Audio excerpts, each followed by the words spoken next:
Le principal problème avec le problème du mal est de définir ce qu'est réellement le mal. Le mal est généralement considéré comme une force opposée au bien, formant un yin et un yang, ou les deux pôles d'un aimant. Définir le mal de cette manière conduit à un problème logique pour le théiste. Pourquoi Dieu créerait-il le mal? Dieu a créé la gravité, la lumière, le magnétisme, pourquoi créerait-il également le mal? La réponse la plus logique est simplement que Dieu n'a pas créé le mal, parce que le mal en soi n'existe pas réellement, sauf en tant qu'absence de bonté. De même, Dieu a créé la lumière, mais a-t-il également créé les ténèbres? Non, parce que les ténèbres en soi n'existent pas.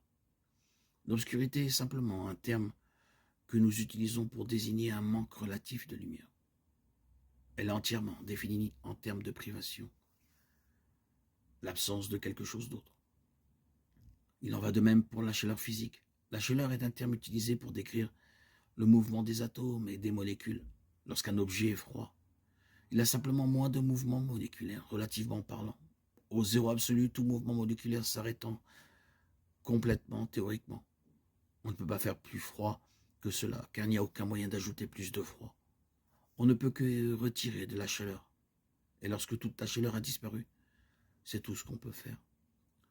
Le même principe s'applique à de nombreux mots descriptifs.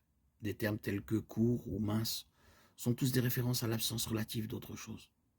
La brièveté n'existe pas, et on ne peut pas ajouter de la brièveté. Il existe seulement des mesures de longueur variables. Le papier d'imprimante n'est pas fin parce qu'il n'est plus fin que le carton. Nous utilisons le terme mince pour ne pas avoir à dire moins épais.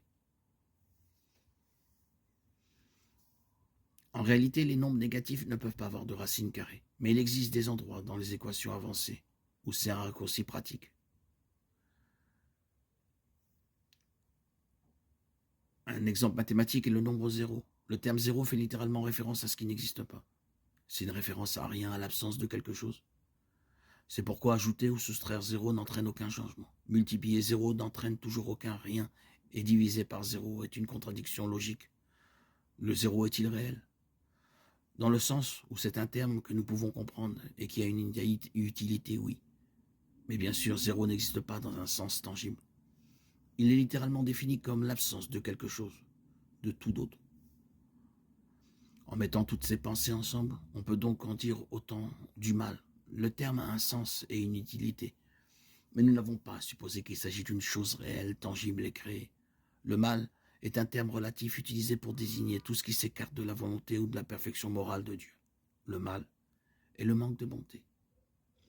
À lui seul, ce raisonnement contribue grandement à former une théodicée appropriée. Si le mal n'est pas une chose que Dieu a créée ou une force extérieure à Dieu qu'il ne peut pas contrôler, alors le sens de ces questions devient très différent. Toute prémisse qui exige que Dieu ait créé, formé ou généré le mal est immédiatement invalidée. Il suffit donc que Dieu l'ait permis.